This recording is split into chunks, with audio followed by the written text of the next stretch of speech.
आमचे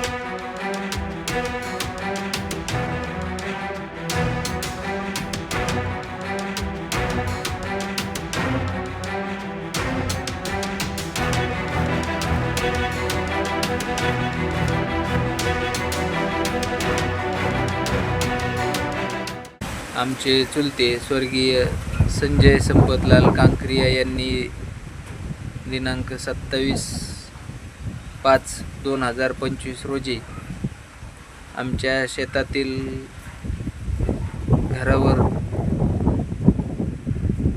आत्महत्या केली गळफास घेऊन. तरी त्यांनी आत्महत्या करण्यापूर्वी जी सुसाईड नोट लिहून ठेवली होती ती पोलिसांना मिळाली आहे. त्या सुसाईड नोटमध्ये त्यांनी जो हा क्रूर असा टोकाचा पाऊल जो उचलला आहे त्याबाबत त्यांना कशाचा त्रास होता याबाबत त्यांनी ते संपूर्ण त्यामध्ये लिहून ठेवलं आहे. त्या लोकांनी त्यांना चटके देऊन मारेल, आमचे पैसे आणून दे, आमच्या चुलत्यानं त्यांना 5 पट पैसे देऊन देखील त्यांनी ते पैशासाठी त्यांना वारंवार तरी देखील पैशाची वारंवार मागणी करत होते. तरी या आरोपींना योग्य व कडक शासन व्हावं, त्यांना लवकरात लवकर अटक व्हावी. तसंच सुसाईड नोटमध्ये जे लिहिलं आहे आमच्या चुलत्यानं की यांची CID चौकशी व्हावी व या आरोपींपासून आमच्या कुटुंबाला देखील धोका होऊ शकतो.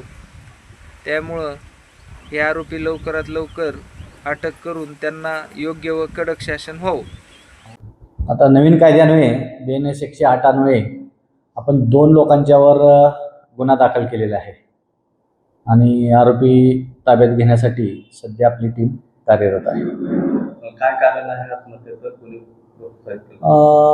पैशाच्या देण्या घेण्याचा प्राथमिक आता जे आपल्याला एक सुसाईड नोट मिळालेली आहे त्यावरून प्रथमदर्शनी तरी पैसे देण्यावरून आणि त्याचे माघारी देणे किंवा व्यवहाराच्या याच्यातून झालेला आहे. त्याचा पुढील तपासात आणखी काही निदर्शनास आलं तर त्याप्रमाणे आपण कारवाई करणार आहोत. काही सावकारकीचा प्रकार दिसून येतो? अद्यापपर्यंत नाही. प्रथमदर्शनी आपला आरोपी त्यांच्याकडूनही काय माहिती मिळेल आपल्याला आणि सुसाईड नोट मध्ये आहे पैसे घेतल्याचा व्यवहार त्याबाबत आहे. त्यावरून थोडा पुढं तपास केल्यानंतर आपल्याला बऱ्यापैकी आयडिया क्लिअर होईल. आज सध्या पैशाच्या याच्यावरून आहे असं दिसून येत आहे. प्राथमिक स्तरावर बघितलं तर कसा त्रास संजय कांकरियांना होता? आता काही नमूद वगैरे आहे चिठ्ठीमध्ये?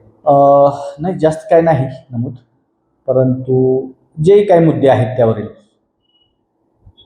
काही 2-3 मुद्दे असतील त्यावरून थोडासा आपण तपास करणार आहे. त्यानंतर आपल्याला बऱ्यापैकी सांगता येईल.